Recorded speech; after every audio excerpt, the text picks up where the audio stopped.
So let me now come after trying to free my ears from my eyebrows. I don't know how to go to the other one. Okay. Let me now come to some conclusions from what has been said before about these theories, epistemological theories, arguing against the universal validity of knowledge and arguing against, above all, against any objectivity of the categories. We are not only using in the creation of scientific knowledge, but also in everyday's communication. I want to talk about 4 points. Number one is what does it mean, what Chakrabarti says about how knowledge must be created. That is his epistemological reflections, and what does it mean for the epistemology he is advocating. My second point is about what kind of concept of knowledge does this imply? What is the kind of knowledge this post-colonial or thinker advocating the decolonization of knowledge via opposing the knowledge that claims universal validity and the knowledge that is based on what he calls these purely abstract categories. My third point is the consequences of these epistemological reflections and the concept of knowledge it implies. What are the consequences for the discourse among scientists?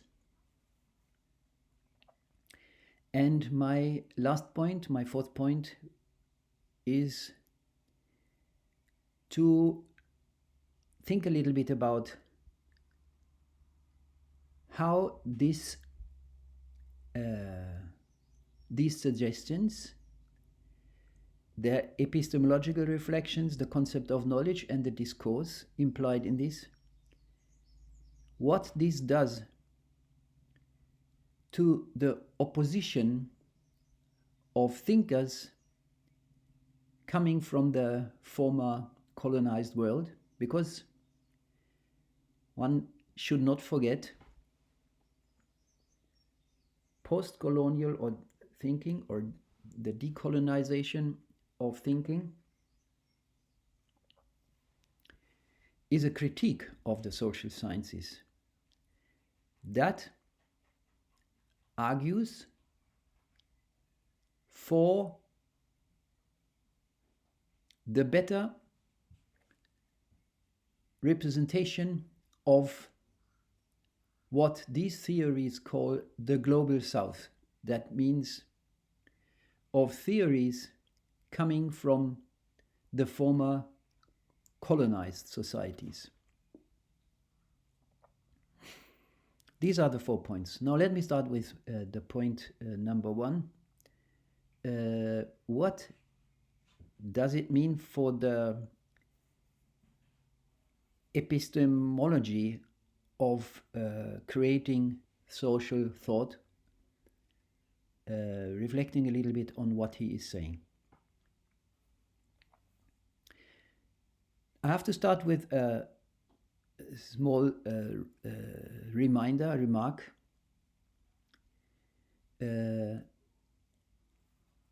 What these epistemological reflections by Chakrabarti are saying, to summarize it briefly again, is there is no universal validity. There is only a place-related reality, a place-related theory. Theories are always correct if they respect their limitations to the place of their origin. And what he's saying about his attack on any abstractions, that is on any theory, and especially on the categories with which theories inevitably operate. There is no thinking without language.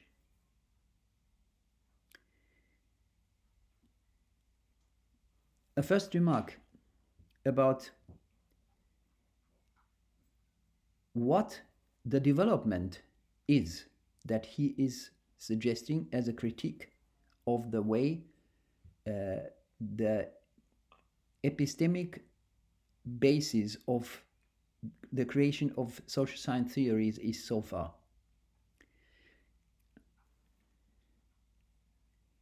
In social science epistemological reflections about how theorizing works, how it proceeds, the reality plays already before such a critique of Chakrabarti occurred a remarkable role. What I'm referring to is, I cannot elaborate here on this too much because this is a topic for a book. And in fact, let me just say, this year I'm just working on the publication of a book which discusses the nature of social science thinking, and in this context also the role the reality plays. Let me just make one remark. In the disciplinary thinking, the reality plays a bit an odd twofold role. The oddity is, in the creation of theories through an approach you choose that is an existing theory acknowledged within a social science discipline as a meta-theory, approaching a thing through such a meta-theory starts from the assumption from which any knowledge starts. And that is, it sounds strange, but it has to be mentioned. It starts from the assumption that thinking has to invade into the reality, discover the reality, because the reality does not show what it is. It even implies that quite often the reality tricks you, it cheats you. There is that famous example of the Earth moving around the sun, and in fact it looks like that, but as we all know, it turned out this was an error. There are many other examples like of this kind. Of course, this was from the natural sciences, also from the social sciences. Let me just take one. The fact that in capitalist societies, nobody is able to get anything except he pays money has created a theory which says that money has the purpose, the objective of money is to provide people with goods. And so on and on and on. What I want to say is, Thinking starts from the assumption, from taking for granted that you have to dig into the reality with your mind to reveal, to find out what the nature of things really is. It starts from saying, I don't know how things are and why they are as they are. The social science procedures for creating knowledge,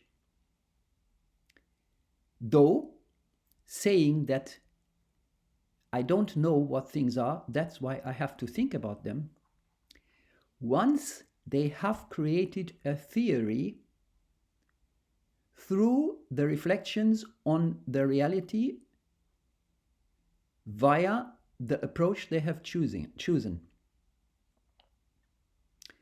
They have an odd way of proving what they found. Their proof is to go again to the reality and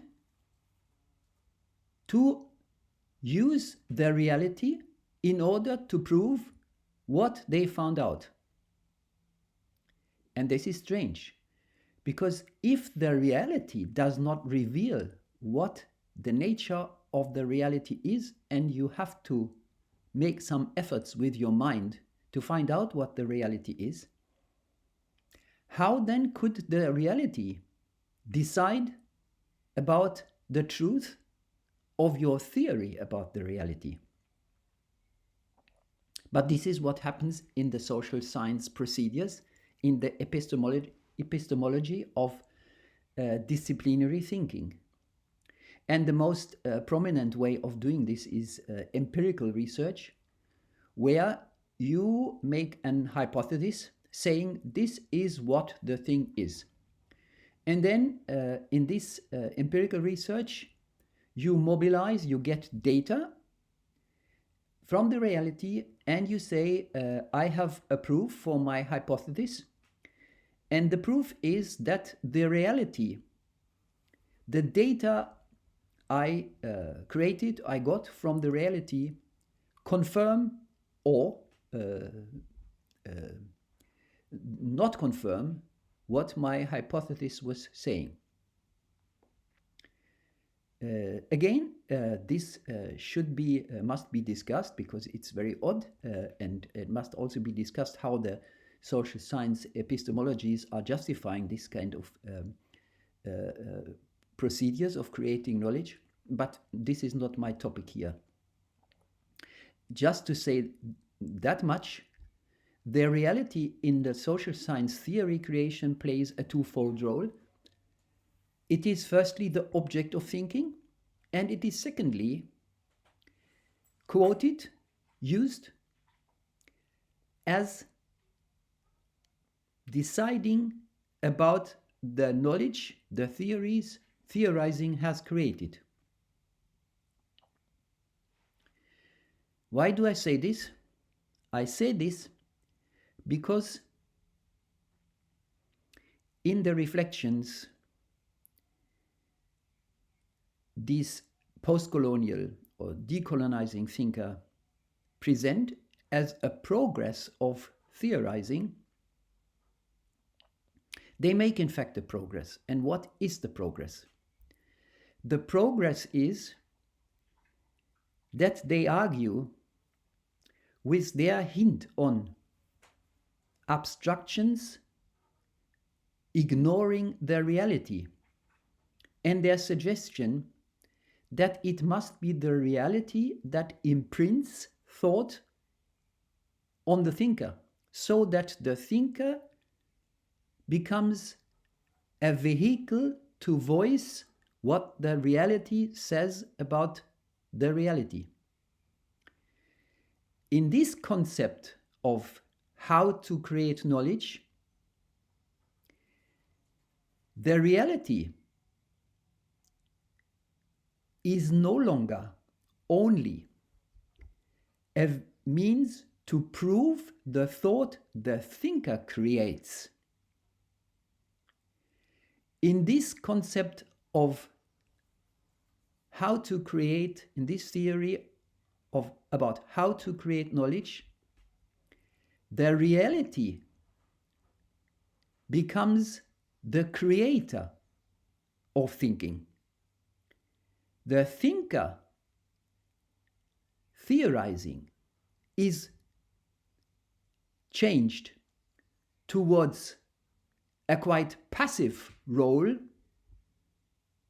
which is that the thinker is not the subject of thinking, not the creator of theories, but he is transporting, voicing thought the theory itself imprints on his mind. And the thinker is just saying what the reality is telling him.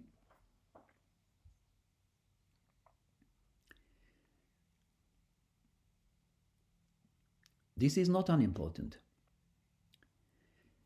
because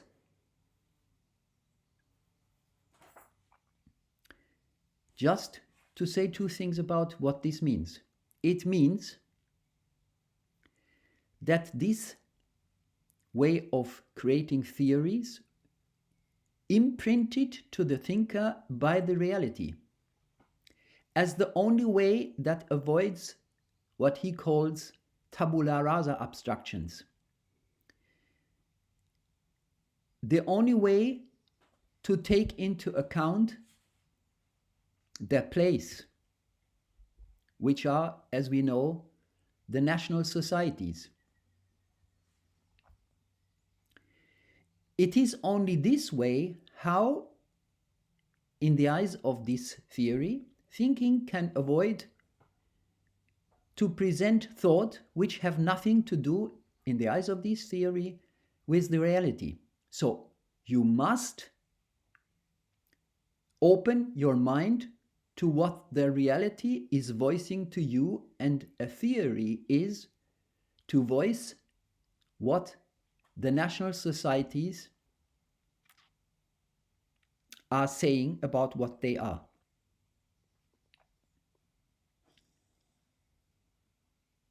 This is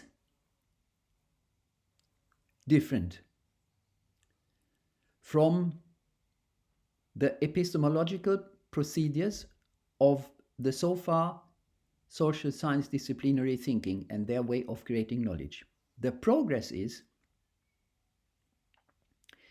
that it is no longer the thinker who makes up his mind about what the reality is and why it is as it is. It is the reality itself that uses the thinker as her voice, the reality, to tell what this reality is. And this is what I would call an utterly affirmative epistemology.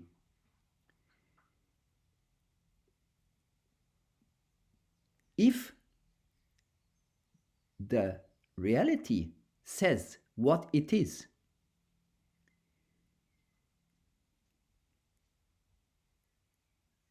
the thinker can no longer critique the reality. He can no longer create thought which critically reflect on the reality. The reality, the social reality, consists of social objectives, aims. This social reality executes. A social reality is a reality that practices certain social aims, social agendas. Let's take the example of our societies. Capitalist societies are societies in which the aims of these societies have become materialized as the existing reality of this society. So, if you say it is this reality, the social aims, objectives, and agendas incorporated in these societies say what the reality is, then any critique of this social reality is epistemologically excluded. That's why I'm saying this theory about how thinking works as voicing the reality imprinting thought into the mind of researchers, is an epistemologically affirmative and anti-critical way of thinking.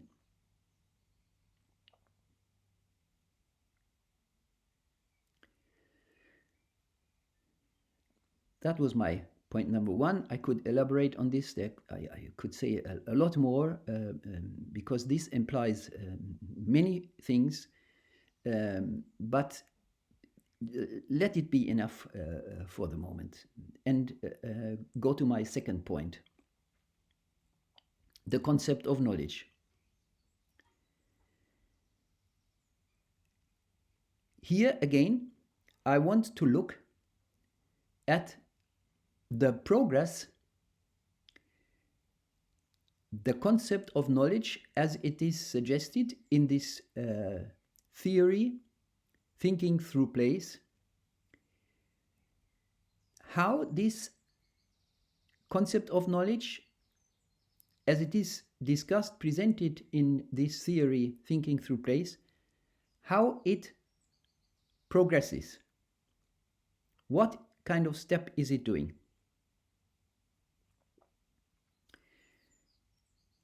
So far, again, the social science knowledge created through disciplinary thinking, is thanks to the creation of knowledge through the disciplinary meta-theories. Knowledge that is presented as relative objective knowledge, and the relativity origins from the approach chosen by the thinker for theorizing about the thing he is theorizing. It is relative knowledge, but it is knowledge that claims, on the basis of the theory it has chosen, that the knowledge it creates is objective knowledge. It is true knowledge, though it is relatively true knowledge. But claiming that it is true knowledge, this knowledge has some characteristics which are in fact different from the knowledge the decolonization theories, their epistemological considerations are suggesting. The difference is this one. In knowledge that claims relative objectivity, the knowledge can be traced. The knowledge must be presented with arguments, with a why. Though created through the approach it is using, it has a why. And it must, therefore, this kind of thinking coincide and prove that it coincides with the approach it has chosen and the object of thinking it is thinking about. It consists, though, of a relative way of reasoning. It consists of a reasoning transparent and traceable to everybody.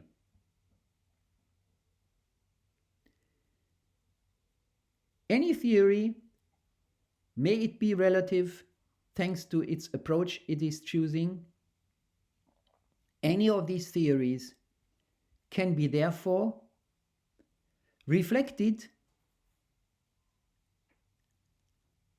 about the consistency of its thought.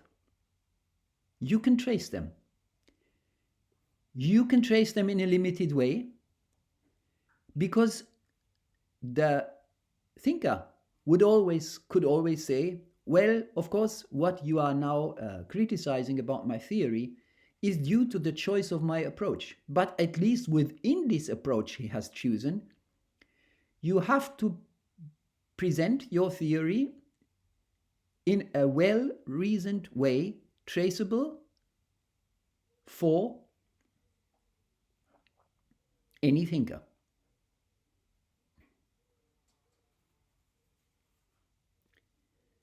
Now it's obvious already from what I said. The concept of knowledge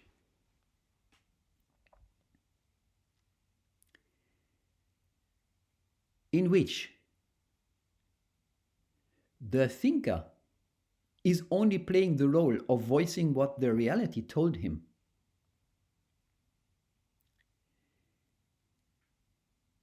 The concept of knowledge made a progress, a step from any sort of, though relative, but objective knowledge to knowledge which is entirely subjective. It is knowledge that, even as we could see in this example about elections, considers the sheer individual subjective appreciation about things as a theory about things. As I said before, I like elections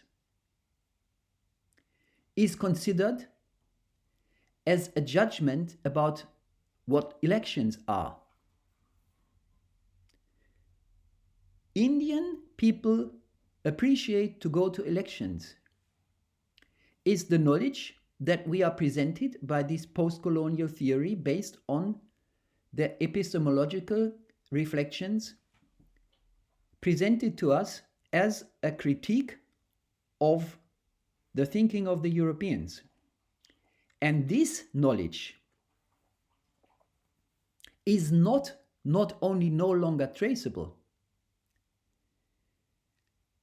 Questioning any arguments is not possible because this theory, I like elections, by definition excludes any arguments as sticking to any objectivity of knowledge.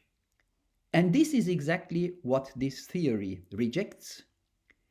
The claim for objectivity, it rejects as violating, ignoring the reality.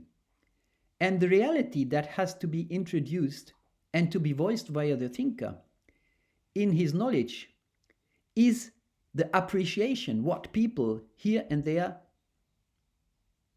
believe the reality is. What elections are, I like them. So in India, people say I like elections is the Indian view on what elections are. And this, consider this as knowledge about elections, denies, rejects as an epistemological need, as a necessity, that this knowledge could be traced or critiqued. This explains that in this theory, in these epistemological reflections, as well as in the theory about Eurocentrism, you have the strange paradox that these people say the knowledge is correct as long as it's about Europe, but it's no longer correct if it claims to be also about India. Because it denies any objectivity of knowledge, it arrives at this oddity that they say the knowledge is true and is also not true. And if it is true or not depends on the place where it is articulated. So if you say what I found in Europe about elections applies also to India, they say no, that's nonsense. It's not possible because it must be the place that voices what you say. And if you argue that your knowledge is valid beyond the place of your origin, claiming, as he phrases it, universal knowledge, it is wrong knowledge. So these kind of strange phenomena that you have the same knowledge can be true and not true, this is the result of a concept of knowledge in which no reasoning can be traced anymore. And it cannot be revealed anymore. So it is knowledge that invites, as a consequence, irrationalism to become scientific views. Irrationalism, like independent from what things are, that you appreciate or not appreciate something, and this is considered as the scientific view of things. This view that argues with the appreciation of subjects, and by doing that, it introduces the irrational view, the views which have no other arguments than just the appreciation of, in this case, the national societies articulate, which constitute knowledge. No surprise, this brings me to my third point. What then is the discourse about this knowledge?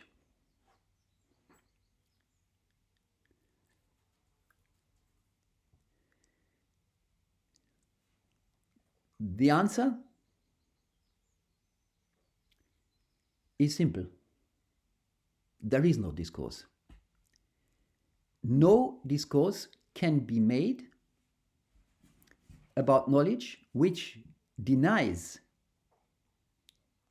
any arguments, reasons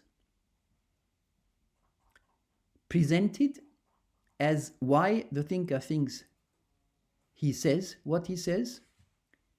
Any knowledge that denies this kind of any kind of objectivity,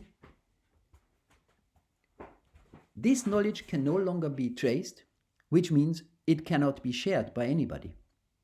There is no debate possible anymore. The discourse of theories created on the basis of this epistemic theories, thinking through place, results in the sheer confrontation of theories, in a sheer confrontations for which, and I have to say that you can of course start any discourse with the confrontation of different views. That's very normal, and then you start to discuss. But the problem here is there is no discussion possible it is explicitly excluded. Discussing theories, let's say, between somebody coming from India and another one coming from France, is considered in this theory as an attempt that tries to arrive at universal knowledge, at least at knowledge shared between two local knowledges. And this is, according to Chakrabarty's theory, violating place as the origin, the source of thinking.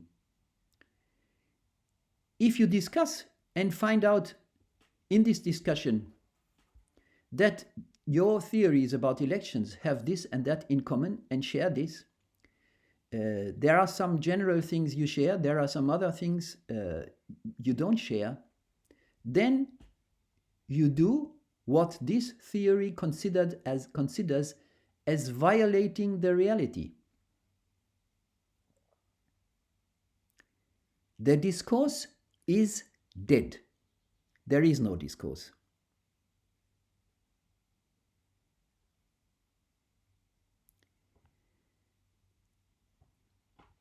No way to arrive across these thought imprinted through the reality, arriving at shared theories. The only discourse it can practice is the unmediatable confrontation between nationally inspired theories. Make your own conclusions from this, what this means, and make your own conclusions about looking at the way the discourses are carried out these days in the world of the social sciences and beyond. Go to conferences, go to the internet, and you will see there are no discourses anymore. And this is not a surprise. This is the inevitable consequence of this progress of the social sciences from the relative objective knowledge, from the at least relative objective knowledge, because there is still an element of objectivity in that, towards the subjective knowledge voiced by places. My final point is about what this theory, thinking through place, what this means for the opposition. It claims still to be of the social science theories created in the former colonies, what this means about their opposition of these theories created in the former colonized world, what it means for this opposition when they oppose with this kind of approach theories created in the imperial part of the world, in the former colonizers' world.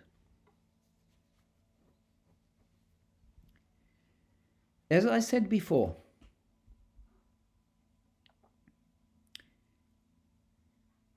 the disciplinary social sciences created in Europe with the emergence of capitalism, the disciplinary social science and their way of theorizing, thinking through the approaches of disciplines, results in their relative objective knowledge. And if you try to argue against their theories, what, as we heard,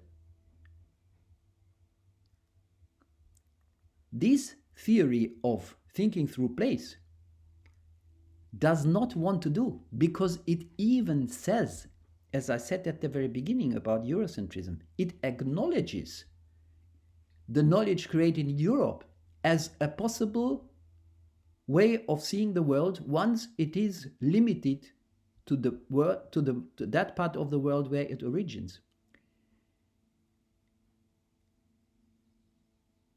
But still, if you follow the instructions or the theory of post-colonial thinking as it is presented by Chakrabarty, these epistemological foundations of these decolonizing the social sciences, and if you think through place, you arrive at a dramatic situation. Again, so far in the social sciences, it was in fact always a mess. If you tried to criticize any theory coming from this disciplinary way of creating theories, and if you said anything against them, for example, let's say there was an economist who said capitalism is the best and only way to provide the world with goods. And if you said, hey guy, do you know what? I'm coming from Cameroon. And in my country, most of the people are starving because they don't get a job.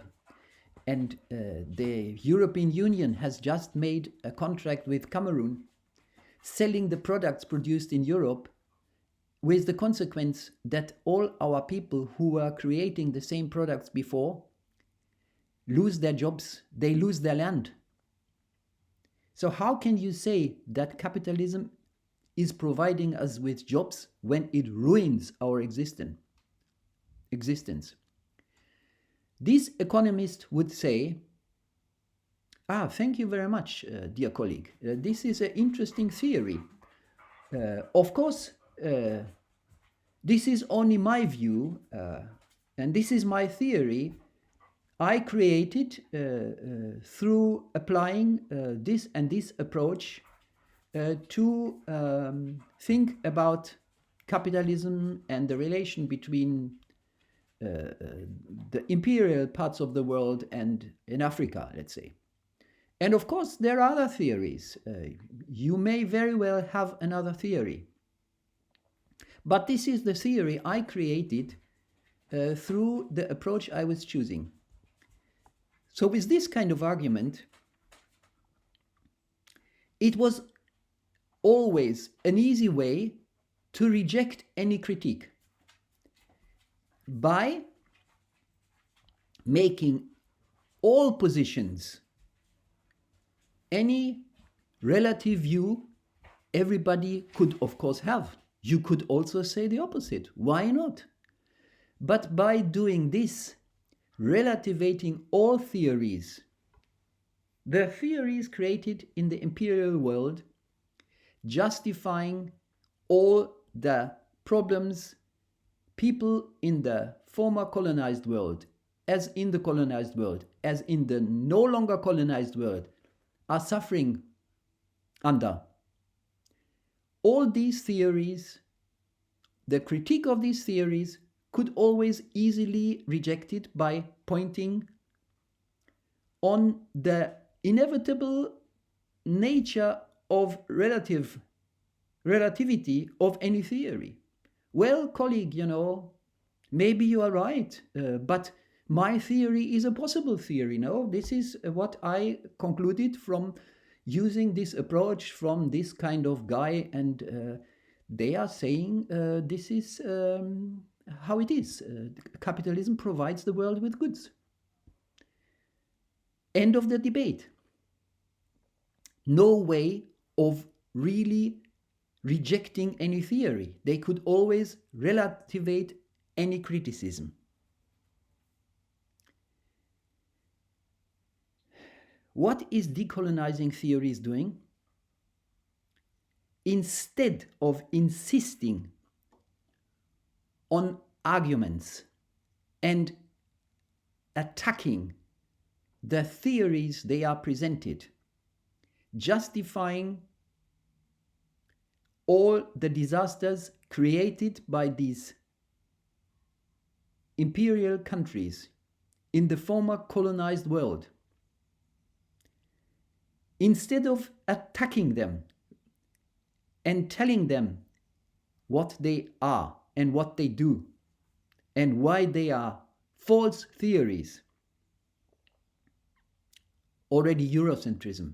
And as we heard now, not only Eurocentrism, but even the epistemological reflections, how thinking works.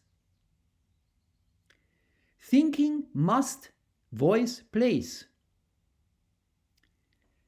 This economist, now, thanks to the reflections of thinking through place, can even say, hey, but did you not just tell me that thought must be created through place? My thought were created in Europe. So how can you say that my theory is wrong? My theory is a theory created in Europe, voiced to me by the European society. And did you not just say that theories are voiced to the thinker through the place? This is the theory I created in Europe. So how can you criticize my theory? You might have your own theories about Cameroon. That's okay. But please, it violates the way of thinking you just suggested how thinking works if you start to criticize my theory.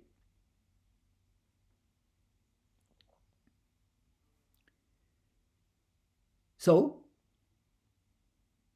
the opposition against the so-called Western theories, thanks to this idea of thinking through place, has de-weaponed, finally, any critical thinker of the possibility to criticize those theories which justify in their theories all the disasters done to the former colonized parts of the world. They can no longer, if they follow this advice of this post-colonial epistemology, it can no longer criticize neither any theories created in the imperial world justifying what happens to the people in the former colonized world. It even has to acknowledge them as theories created in that place. It is a disaster. It means, thanks to the radicalization of subjectivism in theorizing, it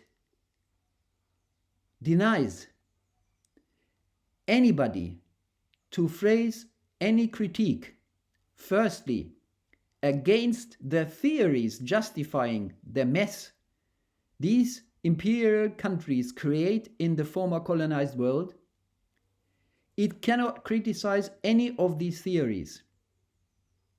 And needless to say, it can also not criticize any reality.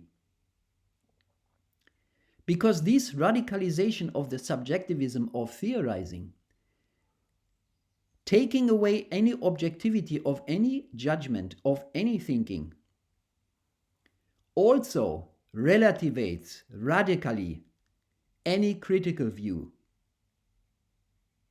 In other words, the epistemology, thinking through place, presented as an opposition, is, firstly, no longer allowing to critique any theory that justifies the exploitation of the people, the continuing exploitation of the people in the former colonized world. It does not allow it anymore. It even confirms to them that they are valid theories. And it also rejects any critique of the existing reality in this world, may it be in the imperial world or in the former colonized world, because it downplays any critique to a mere subjective opinion that has, by definition of what thinking is, no reasons to present. It is only always a subjective opinion. This is beautiful. It is beautiful for those who in both parts of the world, in the imperial part of the world and in the former colonized world, the new nation states, it is beautiful. It is beautiful for those who have the power monopoly to decide about everything, if they no longer can even be confronted with any critique, because any critique has been denounced as being anyway only any subjective opinion of millions of other subjective opinions. So critique has been killed by this opposition against the disciplinary thinking, finally throwing overboard the last, at least formal, insistence on objectivity, advocating thinking as a mere subjective opinion. That's it.